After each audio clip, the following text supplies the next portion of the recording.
CTC Rádio, a rádio oficial de quem investe.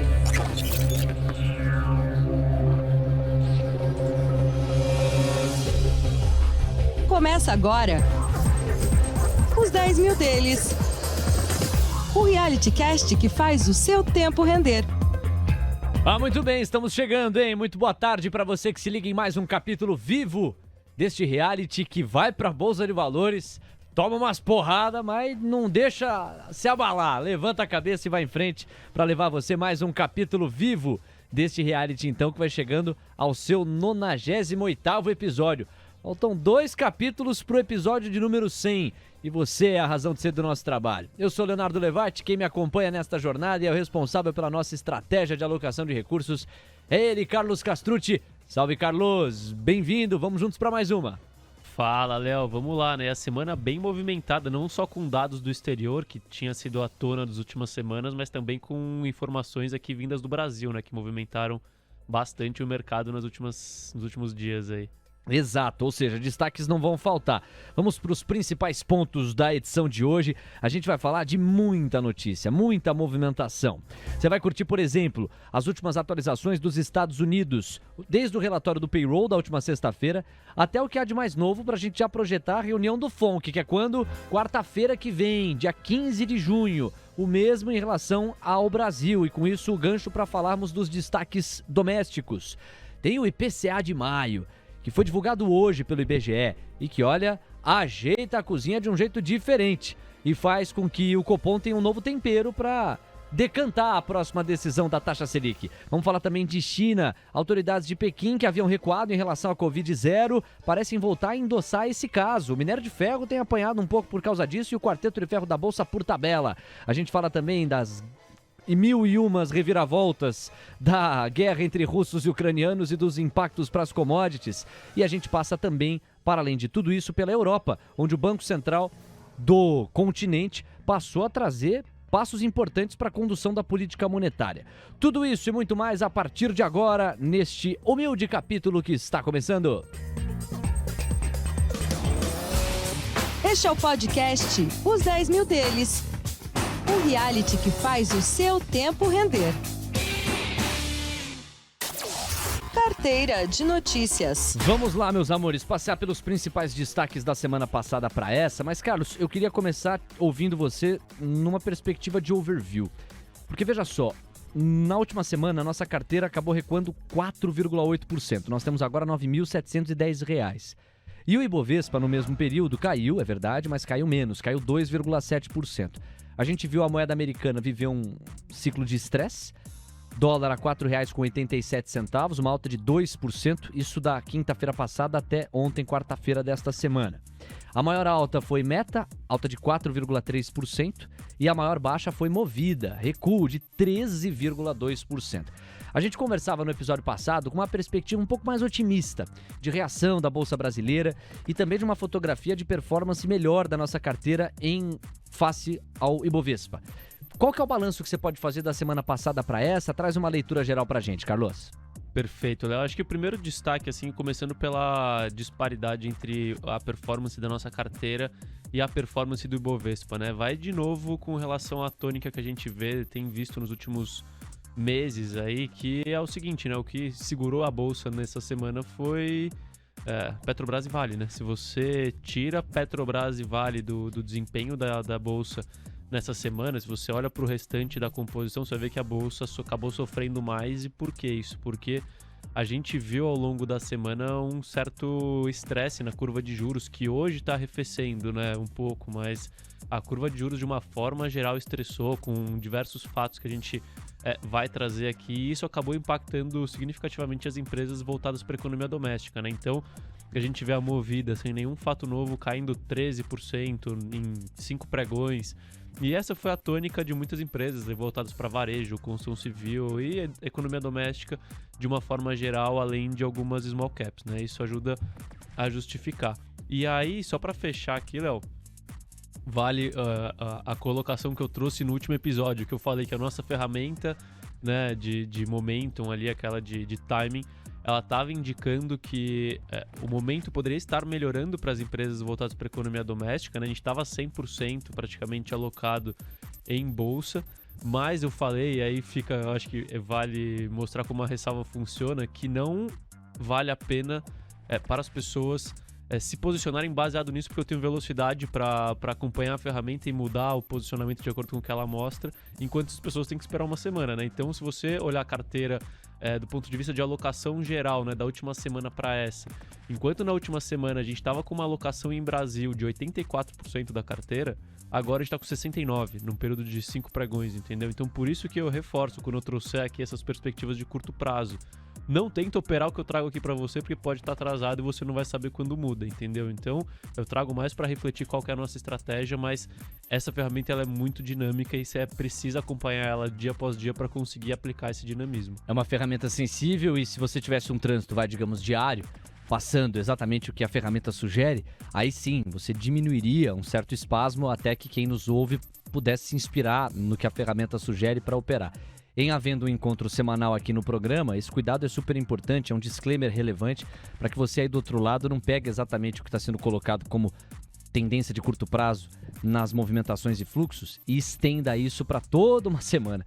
No caso da semana que vem, por exemplo, em que Corpus Christi cai numa quinta-feira, nós não temos os 10 mil deles. Nossa. Só daqui a 15 dias a gente volta a conversar. Então imagine o nível de dificuldade de estimar o que o mundo vai ser daqui a 15 dias, porque ultimamente tá difícil não só estimar a bolsa, mas também o planeta.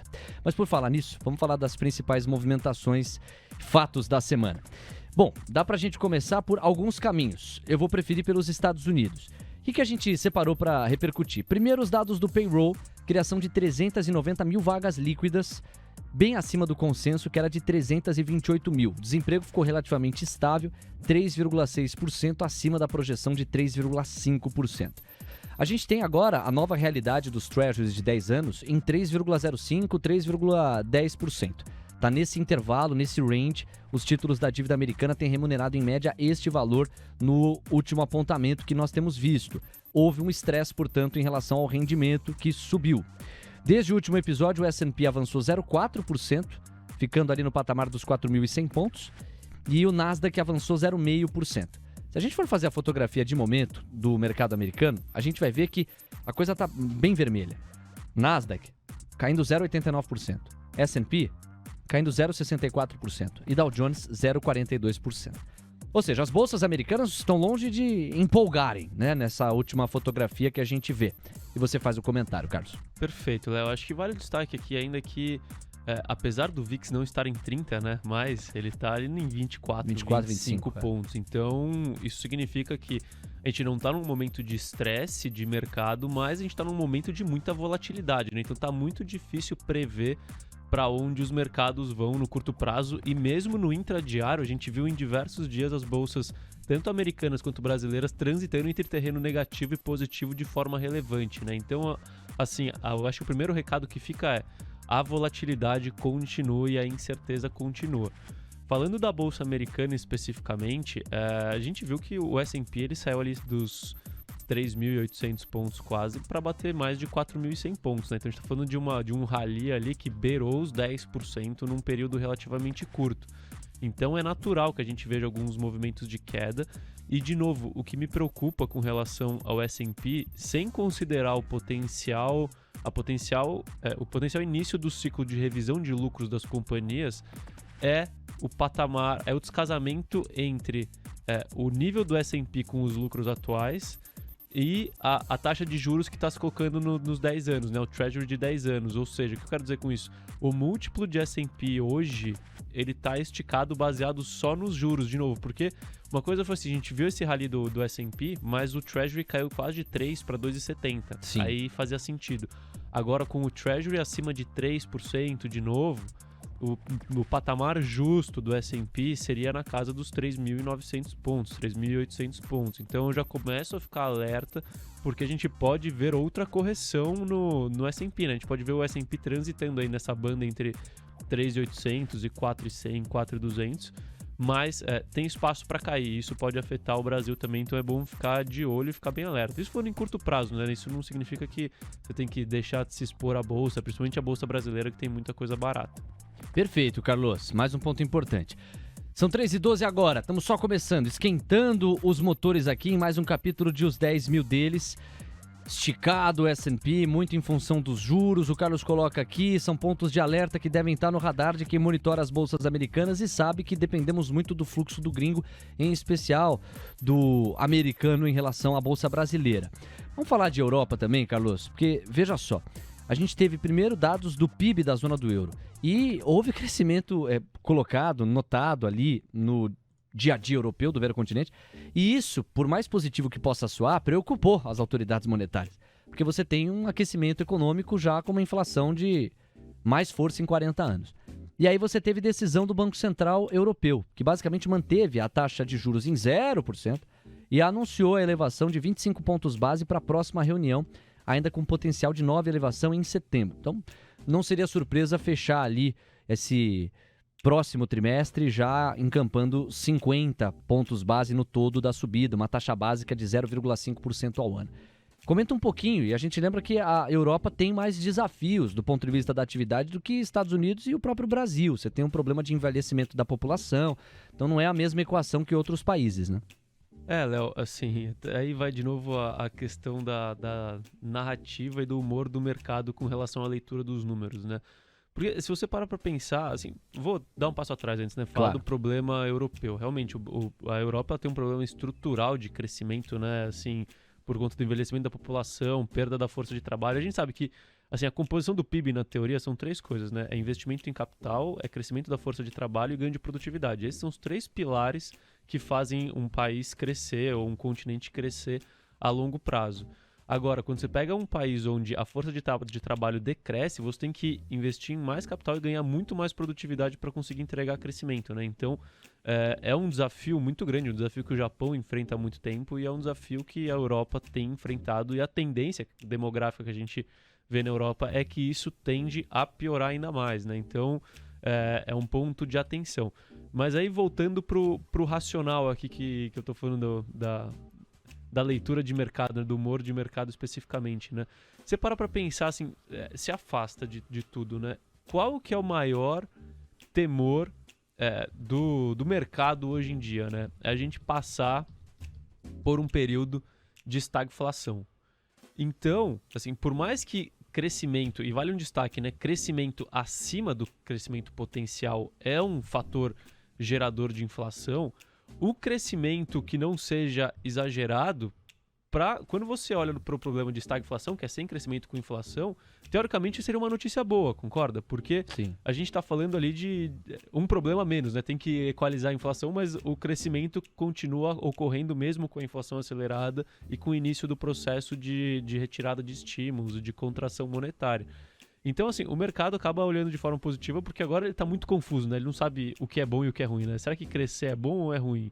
Será que vai impactar a inflação ou não? Será que a inflação vir baixa e o governo não subir juros e depois a inflação pode subir lá na frente? É bom ou é ruim? Então, assim, o mercado está muito indeciso, muito perdido. Parece cego em tiroteio, né? Então, cada hora analisa o mesmo dado de uma forma diferente, porque efetivamente não sabe o que vai acontecer, e o período que a gente está vendo realmente ele é muito incerto, né? Talvez um dos mais incertos das últimas décadas aí, e um período bastante diferente. Então, assim, eu olhando esses dados de PIB da zona do euro, né? Eu enxergo como positivo, mas o mercado falou, bom, não, o gatilho agora, hoje em dia é PIB maior, inflação maior, juros maior, PIB menor, e aí entra nesse ciclo vicioso até chegar na conclusão de que talvez possa não ser tão ruim assim esse dado. Carlos, interessante você trazer isso, porque você aí do outro lado ouve essa informação e fala assim, pô, o mercado tá mais perdido que cego em tiroteio. E o que a gente faz em meio a essa perdição do mercado? Tem pouco a fazer. Você tem muita narrativa, muito ponto de vista distinto e certas indecisões que acabam se traduzindo no aumento da percepção de risco. E aí eu acho que o Carlos é preciso, e sob a luz da história isso vai ficar cada vez mais claro. Estamos vivendo um dos períodos mais difíceis em termos de leitura, construção de cenário que a história da humanidade reservou. Você tem várias variáveis reunidas, desde a eclosão da pandemia e excesso de liquidez consequente, até a eclosão mais recente da guerra, fora as particularidades quando a gente olha para um país como o Brasil. Por falar nele, Carlos, deixa eu fazer a transição para o nosso país pelo seguinte. Nós estamos vivendo hoje um dia que pode ser histórico, se tudo vier a se confirmar. 9 de junho de 2022 é a data de precificação da oferta da Eletrobras. Desde cedo, fontes ouvidas com exclusividade pelo Scoop by Mover apuraram que a demanda pela oferta da Eletrobras já rompe a casa dos 60 bilhões de reais. É bastante acima daquilo que havia sido ensaiado, projetado num primeiro momento. E se tudo der certo, até o final do dia a gente vai ter a precificação específica, que é estimada ali no valor de papel entre 40 e 42 reais, e há demanda forte para sustentar essa precificação, batendo a meta do que o governo estimava. De outro lado, você tem parte do que vai entrar de caixa para tentar amenizar algumas crises, como por exemplo a do preço dos combustíveis, mas eu nem queria enfatizar tanto essa questão. Me parece mais interessante te ouvir na condição de gestor sobre o que você acha desse movimento. Você já chegou a recomendá-lo aqui no sentido de destravamento do potencial de valor da Eletrobras, mas queria que você comentasse com base no que há de mais novo em relação a essa história e a esse sucesso de procura de parte de gestores e pessoa física com muito recurso do FGTS, que já é uma realidade no caso de Eletrobras. Só resta saber se o cronograma vai ser cumprido como se prometeu nessa semana em se tratando de privatização e de Brasil. Temos que esperar até o apito soar. Léo, assim, eu vou colocar alguns pontos positivos da questão da Eletrobras, né? Começando por algo que me anima, é ver realmente o nível de demanda da vinda do FGTS, né? Isso mostra uma questão bastante relevante que a gente não tem colocado, que é talvez um maior nível de informação financeira, de educação financeira da população brasileira, né? A gente está falando de pessoas físicas que ouviram falar da proposta de utilizar uma parte dos recursos do FGTS para investir na Eletrobras, que é ações, né, que é algo que o brasileiro não tem a cultura de fazer, que é investir em ações. E isso mostra que realmente o mercado de capitais continua o seu processo de amadurecimento, né? De que começou desde ali de quando o Temer assumiu e foi ganhando relevância conforme os anos foram passando. Então, essa é a primeira sinalização positiva que eu gostaria de destacar, que não diz muito respeito à Eletrobras, mas sim ao mercado de capitais de uma forma geral. Falando de Eletrobras, né?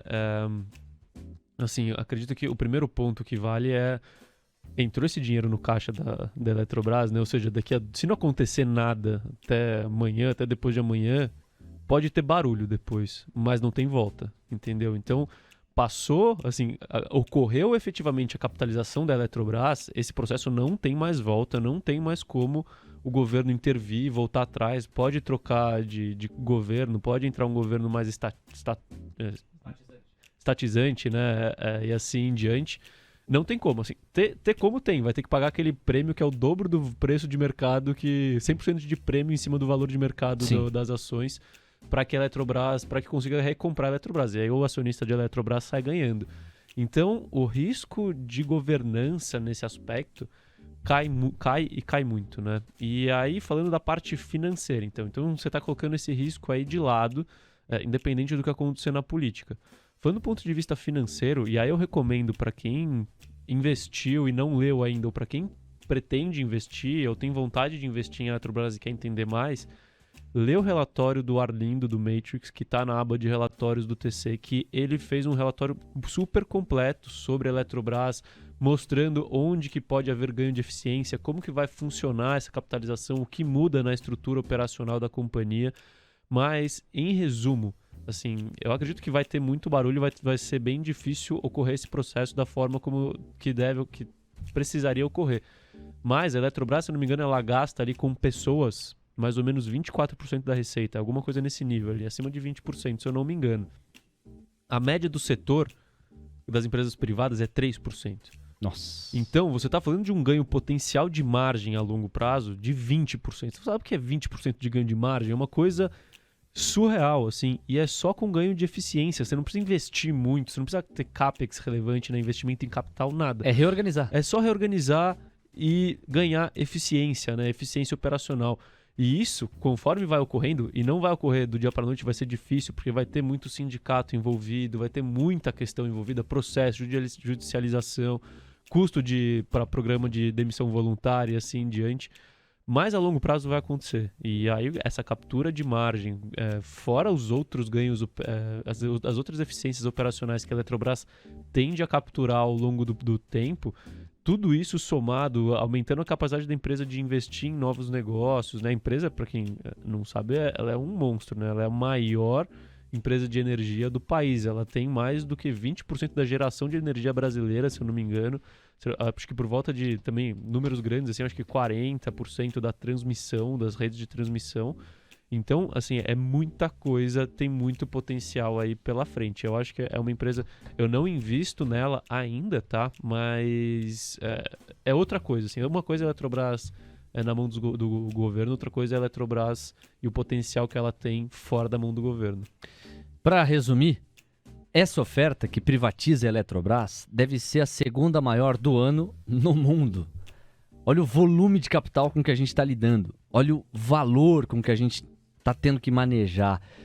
Então é realmente muito forte, uma fotografia extremamente forte essa, especificamente aí da Eletrobras. Vamos ver e aguardar mais detalhes sobre a precificação. Ela está estimada para acontecer hoje, até o final do dia, e com uma demanda aquecida, como aquela que já se teve notícia até o momento, expectativas de que aquele preço, aquela faixa específica entre R$40 e R$42 para os papéis seja atingida sem grandes problemas. Mas é o que você falou, né? Se por um lado é muito simples estimar que só o ganho de margem já vai organizar muita coisa, de outro lado também vai ter muita judicialização.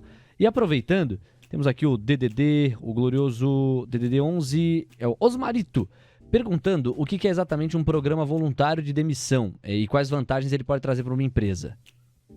Assim, a principal vantagem que um programa de demissão voluntária traz para uma empresa é que é muito difícil haver judicialização dessas demissões depois, porque ela não está demitindo as pessoas efetivamente, né? As pessoas estão aderindo a esse programa, então é meio que por vontade própria. E como que funciona esses programas de demissão voluntária? Existem vários formatos, tá? Eu também não sou muito especialista nisso, mas, em resumo, a empresa ela oferece alguns benefícios pro empregado que se dispor a se desligar da empresa. Então, seja prêmios relevantes de rescisão ou pagamento de, por exemplo, de benefícios de saúde, de vida, previdenciário por algum período.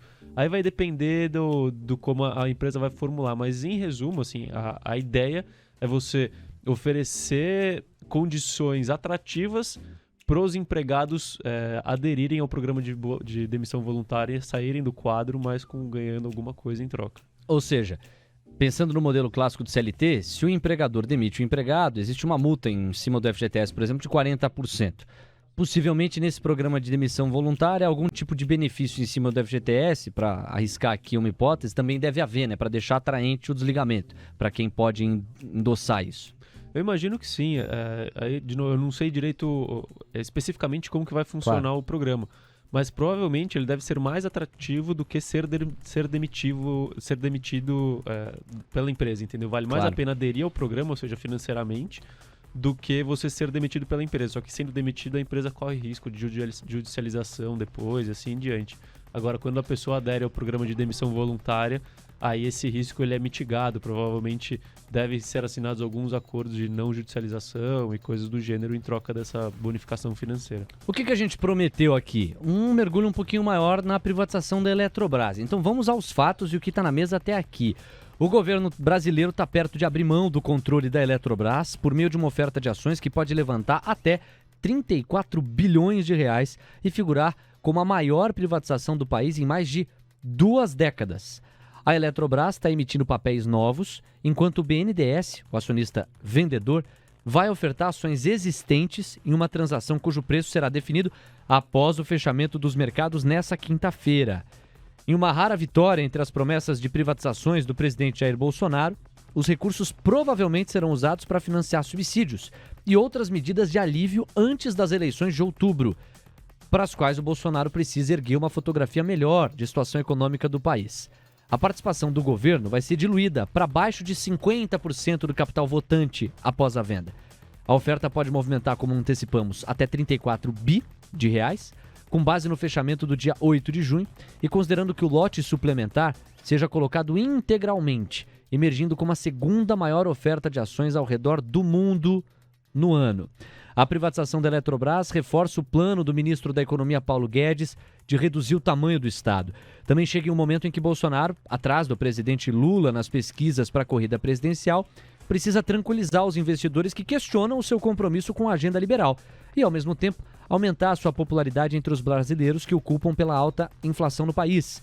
O acordo pode ajudá-lo em ambas as frentes. Então tem esse ângulo político também que faz parte do jogo, inclusive para que o governo paute isso. Mas seria uma vitória importante de Guedes, porque seria a primeira entrega no campo das privatizações e uma senhora entrega, porque a Eletrobras é bastante complexa de ser privatizada, né? A gente sabe da luta que vem sendo travada pelo governo para isso, Carlos. É, isso que eu ia falar, é uma entrega, assim, relevante, né? A gente não tá falando de uma privatização de uma empresinha, a gente tá falando da maior empresa de energia do país, né? Então, assim, é algo que realmente é uma vitória, assim, porque não é fácil, né? A gente sabe que a máquina pública ela é difícil de ser vencida, né? Muita gente, muita coisa que tem que ser... muitas pessoas precisam ser convencidas para que esse tipo de proposta seja aprovado. E o modelo da privatização foi muito bem feito, né? Eu acho que esse que vale o destaque, assim. A ideia ela é bem feita, ela protege os acionistas, ela é benéfica pro governo, ela vai acabar sendo benéfica para as pessoas também, né? Que vale o destaque, porque se você parar para pensar, quando você tem uma empresa que tem esse nível de controle sobre a geração e transmissão de energia elétrica, que é algo que está na vida de todo mundo o tempo todo. Se você pega uma empresa dessa sendo mais eficiente, o que você tem ali? Você tem uma possibilidade muito grande do custo de energia, da eficiência do setor aumentar e o custo de produção de energia reduzir. Isso pode ter impacto final na conta de luz das pessoas.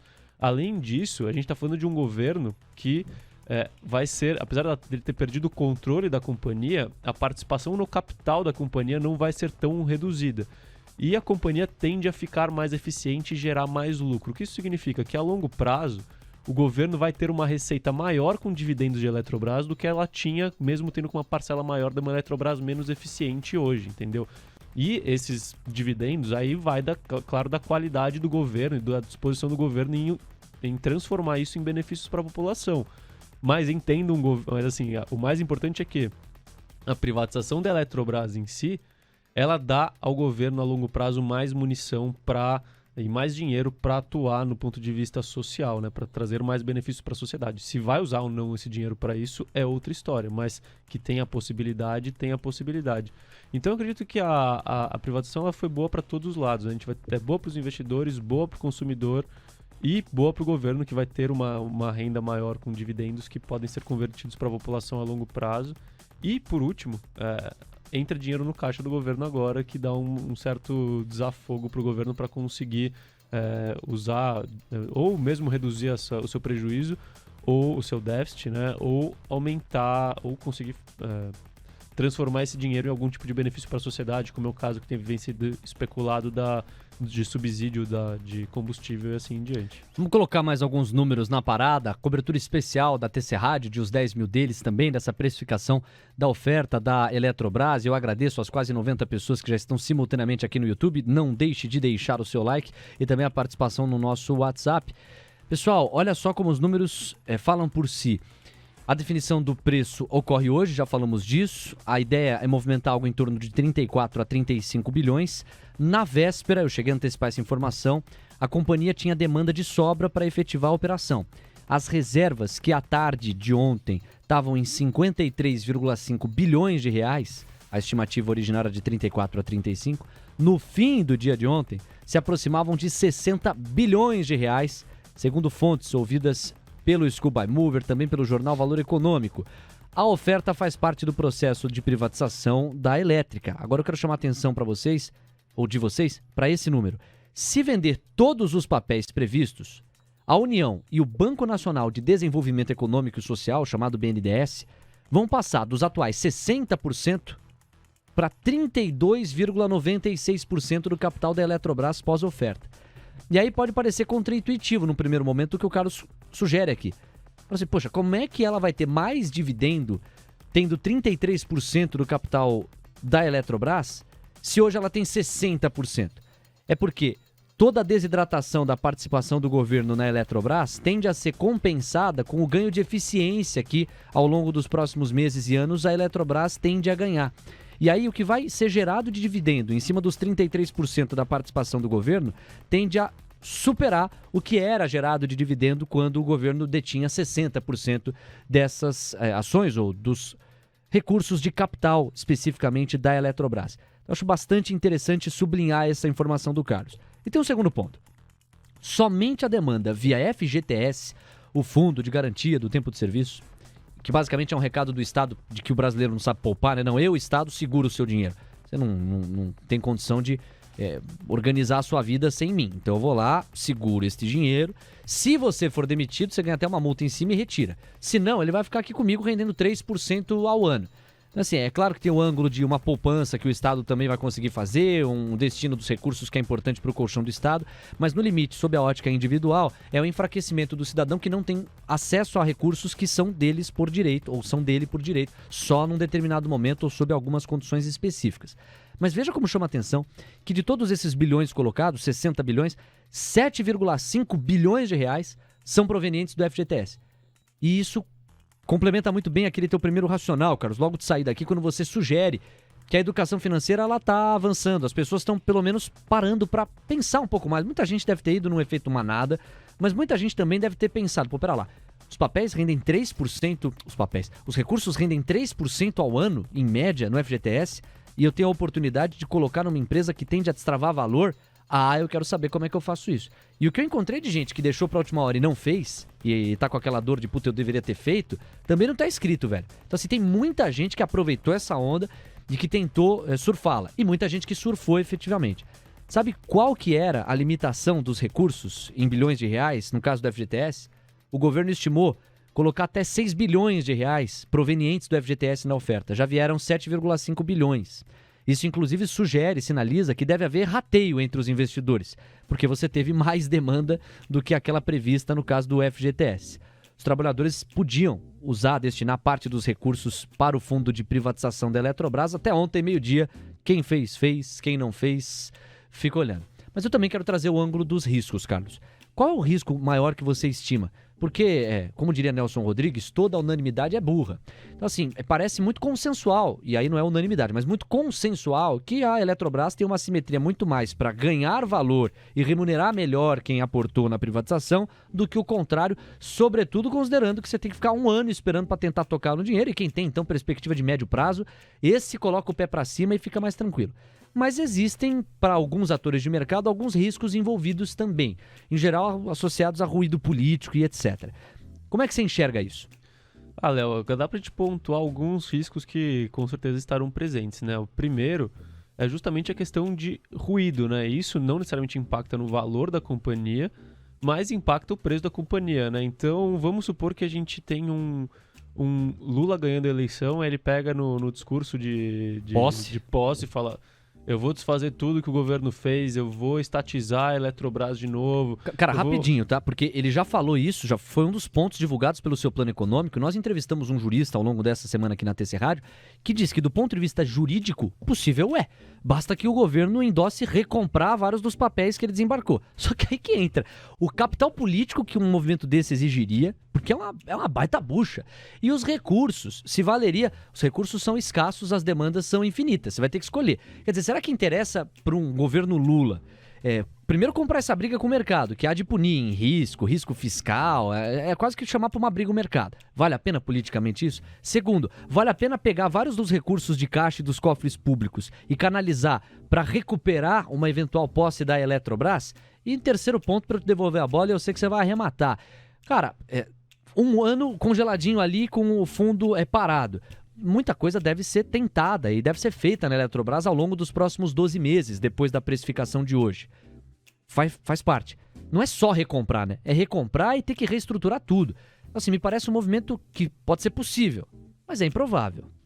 Assim, eu sendo um acionista da Eletrobras, né? E aí que vale o destaque que eu trouxe, né? Se o governo quiser recomprar, tem que ser nas condições que estão propostas na privatização e não tem como mudar, eu entrego na hora. O cara vai me entregar 100% de lucro ali em 12 meses, pra mim tá ótimo, né? E a Eletrobras, que é uma empresa elétrica que, por mais que tenha todos os ganhos de eficiência, é uma empresa que atua num setor que é defensivo, que não tem tanto potencial de crescimento e assim em diante. Então, assim, o risco que eu trago aqui não é nem da operação em si, porque a operação ela é boa para o investidor. Por isso que eu falei que o processo foi muito bem feito, ele protege o acionista. A grande questão é barulho e movimento de preço, né? O cara falou, não vou pagar e vou estatizar e não sei o que lá, e o preço cai, sabe? Aquelas coisas que a gente sabe que acontece com bastante frequência. Ruído político dentro do preço da ação. Então, assim, eu acho que esse é um risco de preço, não é um risco pro investidor fundamentalista, né, de longo prazo, mas é um risco que existe ali. Outro risco que eu enxergo, né, e aí eu não vejo, assim, depende muito do horizonte de investimento do investidor, né, mas assim, eu acredito, tá, que tem grandes possibilidades do processo de ganho de eficiência operacional, ou seja, do redução de custo de potencial como percentual da receita e assim em diante, ser mais lento do que o mercado projeta. O preço de Eletrobras hoje reflete já uma melhora abrupta? Não reflete. Então tem gordura. Mas eu acho que esse processo vai demorar mais, porque a gente sabe como que funciona o Brasil, tem judicialização, aí vai parar o processo de demissão voluntária, vai parar o processo de demissão, aí volta, vai falar que precisa recontratar, a empresa precisa estacionar. Então eu não acho que isso, assim, eu acho que tem grandes chances desse processo não acontecer tão cedo e pode acabar gerando alguns outros riscos adicionais ali para a tese da companhia, mas é um risco que eu acredito que é controlável. Outro ponto, um terceiro ponto aqui que eu trago é a questão dos passivos jurídicos que a Eletrobras tem. Agora, assim, estou pensando em muita coisa, fugiu exatamente o termo. Mas assim, eles têm um passivo grande de restituição que eles têm que pagar para empresas. Eu não sei se é por causa da época do apagão, mas eu sei que tem, assim, é um passivo relevante, é um risco que está lá na Eletrobras. E existe um risco ainda desse passivo aumentar ainda mais, né? Pode ser que surjam, que saiam esqueletos do armário ali na questão do volume desse passivo que é relevante da Eletrobras, e isso pode impactar também negativamente o preço da companhia. De novo, é provável que isso aconteça? Não é, mas é um risco que tem que ser monitorado, né? Assim, será que esse passivo é maior do que o que está lá ou não? E a empresa vai conseguir equalizar rápido esses passivos, né? Pagar ou fazer acordos na justiça para que eles sejam liquidados. Então esse é um outro ponto que merece monitoramento. E um quarto ponto que merece monitoramento também é a questão da governança corporativa, porque a gente está falando de uma empresa sem dono. Então, assim, na teoria, assim, corporations, né, que são empresas que não têm controlador definido, funcionam muito bem, né? Mas na prática a gente já viu várias corporations passando por problemas justamente porque não tem ninguém com muita coisa na reta, entendeu? Então, esse é um risco, tem que acompanhar muito bem como que vai ser o processo de reestruturação do ponto de vista da governança corporativa da Eletrobras, quem serão as pessoas que vão estar no conselho, nas diretorias, né? Se a remuneração dessas pessoas está alinhada com o horizonte de longo prazo dos investidores, né? Se elas estão com remunerações variáveis linkadas a métricas, né? Os KPIs que a gente fala, que são geradores de valor para os acionistas. Então esse seria um quarto ponto de atenção que vale sempre a gente olhar. Isso para toda e qualquer empresa, né? Claro. Mas para a Eletrobras, que está passando por esse momento de transição, eu diria que é um ponto relevante. Mas, em resumo, assim, a relação risco-retorno de Eletrobras hoje ela é bastante atrativa com a privatização. É confortável, né? E os papéis vão refletindo vários dos pontos que se apoiou na mesa. Elet 3 está subindo 3,5%, 43,60. Elet 6 subindo 3,20% a 42,96, quase R$43. Naquele intervalo, naquele range de 40 a 42, que era o estimado pelo governo, a gente vê uma superação robusta, interessante, né? Sobretudo no caso dos papéis ordinários aí que estão quase beirando os R$44, os preferenciais quase beirando os R$43. Já ouvi muito analista projetar algo em torno de R$65 a R$75 de saída para buscar, assim, não em linha reta naturalmente, mas conforme a privatização aconteça. Imagine com outras cositas mais que um movimento como esse pressupõe. Nós, democráticos que somos, queremos ouvi-lo aí do outro lado. Você usou recursos do FGTS para aportar na privatização da Eletrobras? Independente de ter os recursos do FGTS ou não, comprou papéis da Eletrobras na esteira desse processo de privatização? Sim? Não? Comenta no chat do YouTube, manda o seu alô aqui no nosso WhatsApp e a gente vai pouco a pouco contemplar os comentários de todo mundo. E aí eu mando um abraço pro nosso glorioso Jonas, DDD 17. Ele escreve aqui: Me empolguei muito com a privatização da Eletrobras pelas razões que o Carlos pontuou, colocou na mesa. Estimo que de fato vai haver um destravamento de valor e que esse dinheiro que eu aportei vai me responder bem. Meu prazo é no horizonte dos próximos 2 anos. O que o Carlos acha? 2 anos já é um prazo... Eu acho que já é um prazo legal, assim, para essa tese de investimento, porque você está realmente passando por uma transição de evento, né? Então, imagino que, assim, com a privatização, o processo já de ganho de eficiência deve começar já, o processo de reestruturação operacional da companhia. E é uma companhia que já gera lucro, né? Então não é um processo de turnaround, é só um processo de otimização do ponto de vista operacional. Isso deve ser refletido nos resultados.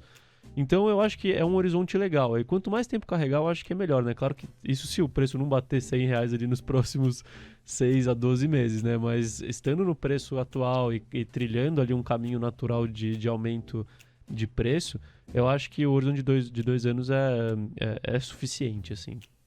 Perfeito, Carlos. Um abração pro Jonas.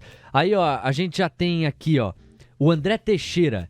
Ele vai lá e falou, sim, usei 50% do FGTS, comprou os papéis da Eletrobras. Vamos ver, Andrezão, como é que vai ser esse rateio, porque eram 6 bilhões de reais destinados via FGTS para o fundo de privatização, foram 7,5 bilhões. Houve aí uma superação considerável daquilo que havia sido previsto num primeiro momento. Então vai haver rateio, mas por certo, não sei qual era o teu saldo lá no FGTS, mas por certo, alguma quantidade razoável aí, boa, de papéis você deve ter.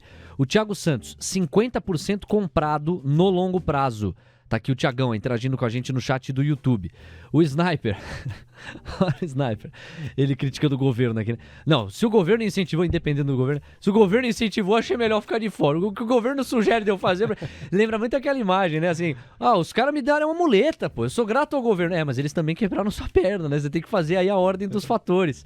Mas, nesse caso, o quebrar a perna no FGTS, a muleta é a Eletrobras, é verdade, né? É verdade. E eu acho que a muleta supera bastante potencialmente o quebrar a perna do FGTS, entre aspas, aqui. A gente tem, ó, da ordem dos enigmáticos perfis que nos acompanham, o Lobo, Adventures Economics. Sim, tô comprado, pra não vender nunca. Apostando bem no longo prazo aqui o Lobo, um abração pra ele. O Thiago Santos complementa, meu prazo é não ter prazo, deixa lá, não tem como vender já mesmo, porque no mínimo 12 meses sem poder tocar, as pessoas ficarão. Quem mais aqui, ó, interagiu com a gente? Ó, o Felipe Pontes tá aqui prestigiando, sempre conosco. O Canuto diz, não comprei. É uma das vozes aqui que endossa não ter comprado os papéis específicos de Eletrobras. Vamos ver, tá todo mundo ansioso para saber o desfecho dessa história, hoje a precificação. E para fechar aqui, o Davi Ximenes. Acredito que após a desestatização da Eletrobras, destrava valor sim. Contudo, existe o risco político. O ex-presidente Lula andou colocando algumas questões aí de bravata, etc., para quem está entrando no papel. Não me sinto seguro, mesmo sabendo que é bravata. O Davi está um pouquinho mais com o pé atrás. Mas vale a pena, Davi, você revisitar alguns dos pontos que o Carlos colocou aqui na mesa, que dificultam até mesmo a ação prática disso que o Lula chegou a ameaçar no campo retórico. E o Nelson Andrigi, que está comentando muito sobre o dólar. Carlos, a gente separou uma imagem aqui e eu queria que você falasse sobre ela. Vou pedir para o nosso glorioso André colocar na tela. Aí está, ó. A gente tem um texto em inglês que você pode traduzir pra gente. E o que eu tô vendo aí é um senhor que me parece de idade mesmo, né? Com o seu glorioso óculos, numa poltrona. Uma foto típica da década de 70, 80. Acompanhando um televisor ali naquele formato quase de cubo. A antena clássica tradicional e um telejornal que me parece falar de economia nesse momento, que é um gráfico ali atrás, às costas do âncora. O que esse texto tá dizendo e por que ele é importante pro investidor? Diga aí, professor. Perfeito, Léo.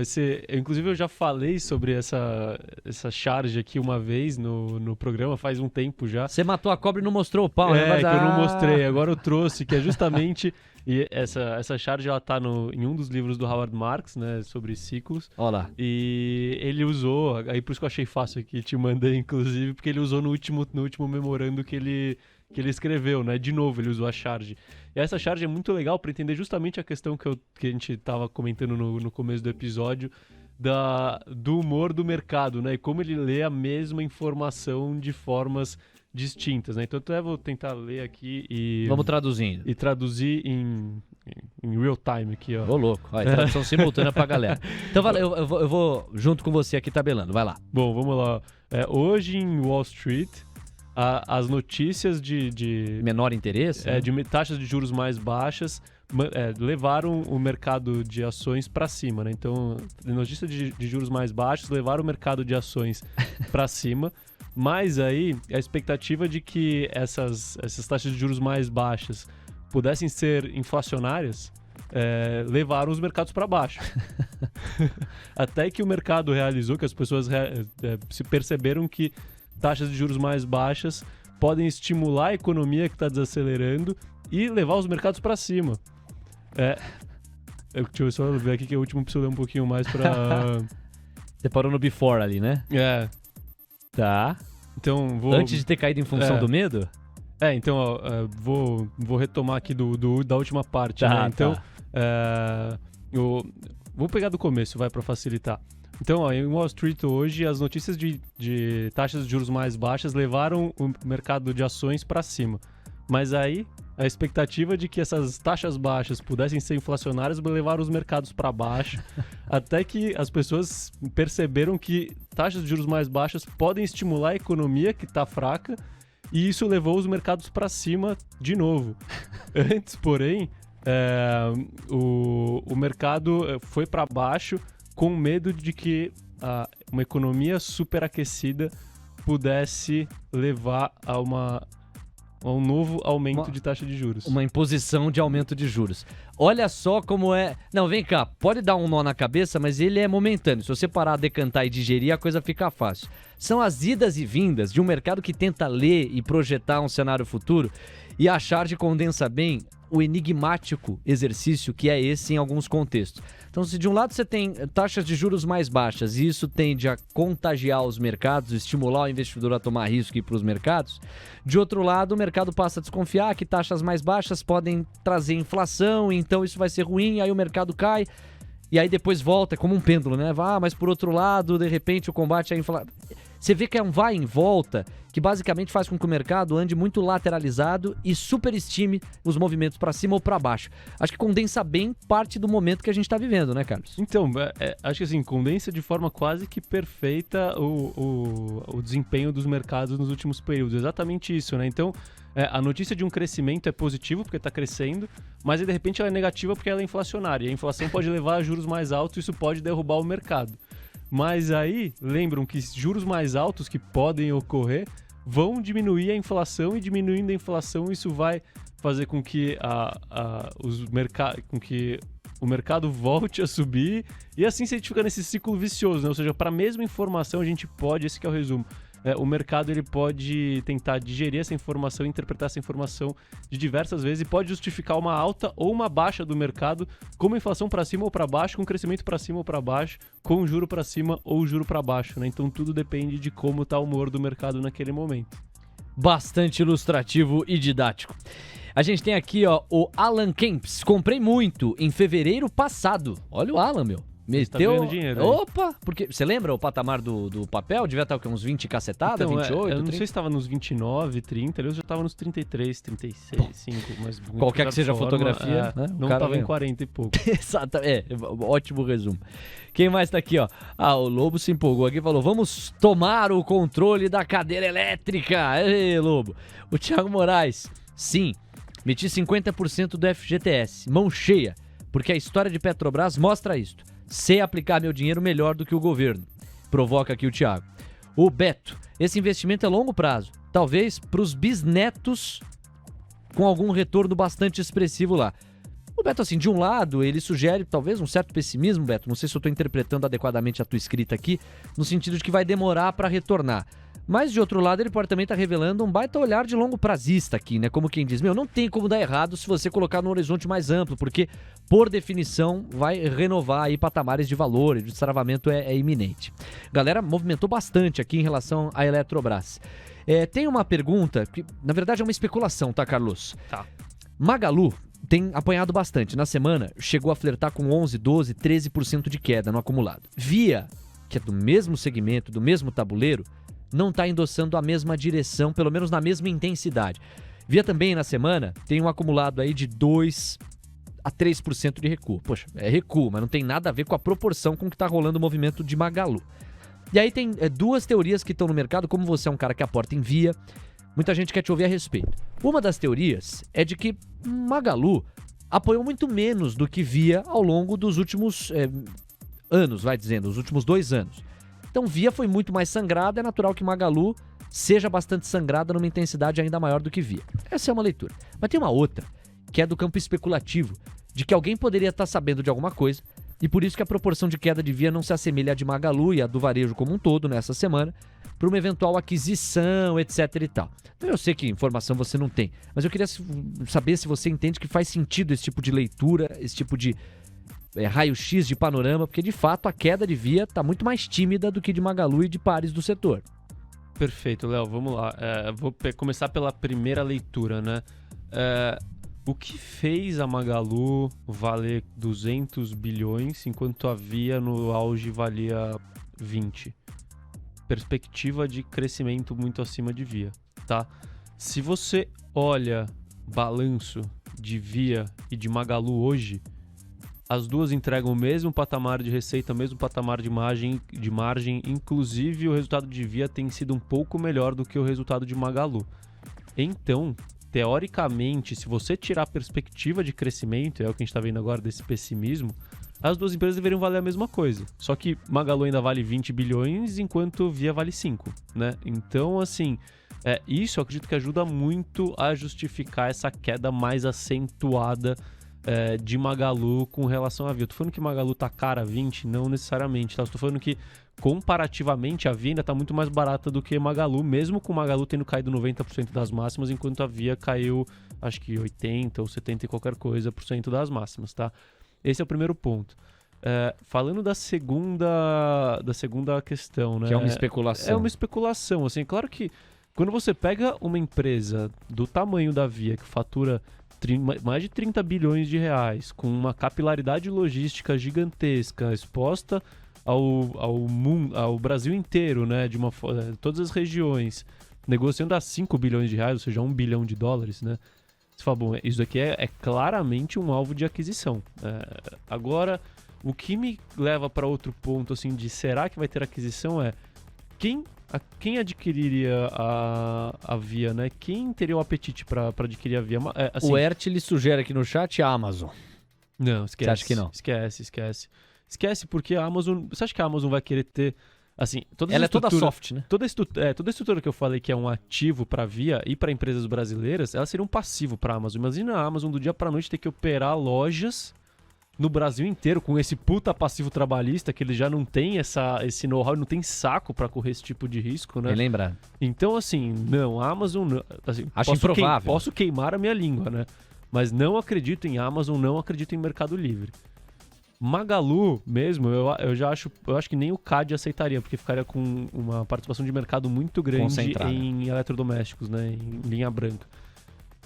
Americanas poderia ser, assim, eu acho que eu até já trouxe isso outras vezes, eu acho que pode ser algo que tem sinergia. Assim, tem sinergia.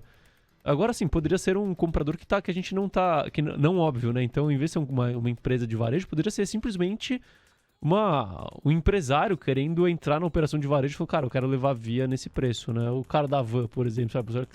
Esse cara só tem sul, né?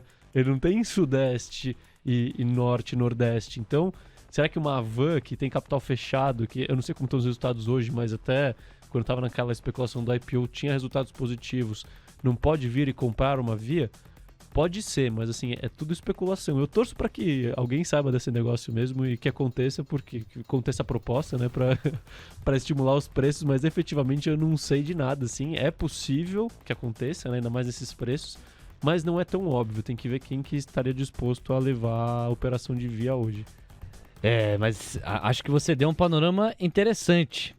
Sobretudo ao sugerir aqui que não haveria muito interesse por parte de a Amazon, né? Porque a estrutura deixaria de ser soft, ficaria muito pesada e essa questão trabalhista deve desincentivar demais, porque eles não têm esse know-how e não me parece que teriam apetite para ter.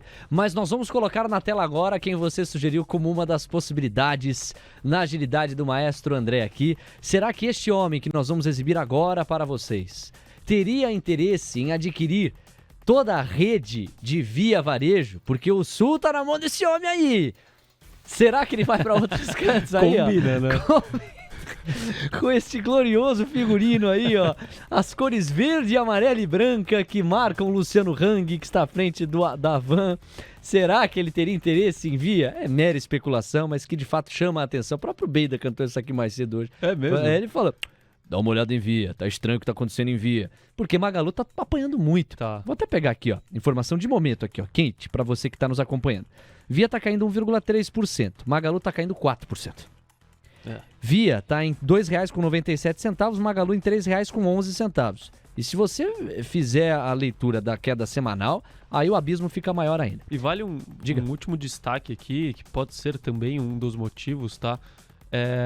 Se não me engano, foi ontem que saiu a proposta a proposta que vai vigorar na próxima Assembleia Geral Extraordinária da Via, que fala principalmente da remuneração dos executivos. E essa proposta é que grande parte da remuneração dos executivos, que é a parte variável de longo prazo, ela está vinculada a uma valorização das ações de Via acima de R$ 4,97, que foi quando eles assumiram a Via, entendeu? Então, você tem aqui uma ancoragem no 4,97 para que os diretores de Via comecem a ganhar dinheiro efetivamente com a companhia, né? Consigam tirar lucro relevante operando a companhia. Então isso também pode estar ajudando, né? A gente vê os caras falando acima de 4,97 enquanto o Via tá abaixo de 3.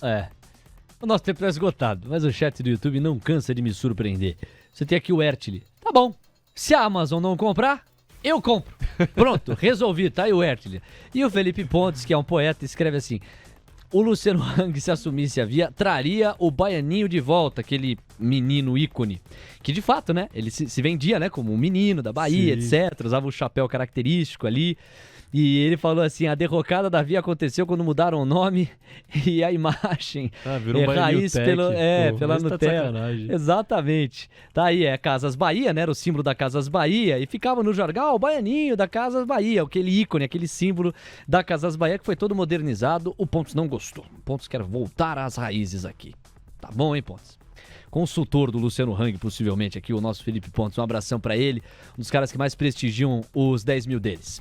Caio Castrucci, muito obrigado, um abração pra você e até não semana que vem, mas a outra, até daqui 15 dias, quando de alguma forma estaremos de volta aqui pra acompanhar o que rolou na Bolsa de Valores e com os nossos 10 mil, que hoje são 9.700. Um abraço. Vamos lá, né? Com certeza vai acontecer muita coisa aí nesses 15 dias e a gente vai estar aqui pra comentar a respeito. Espero que com mais notícias positivas do que negativas, né?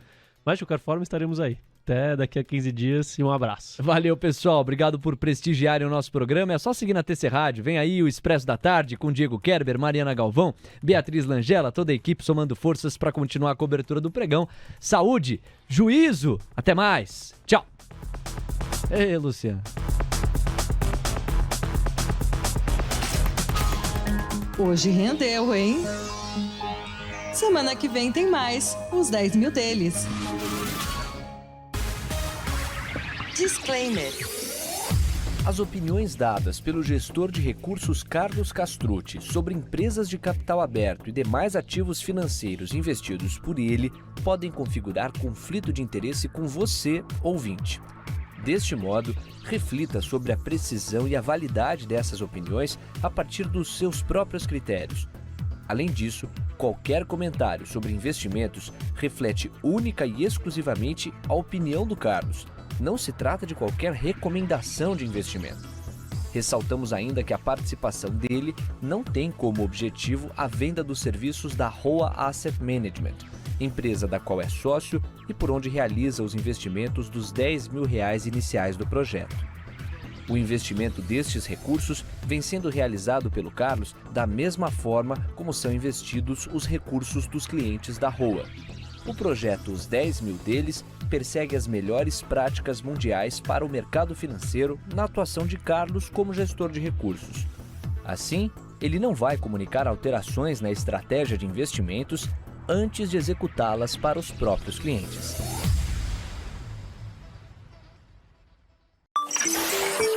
TC Rádio, a rádio oficial de quem investe.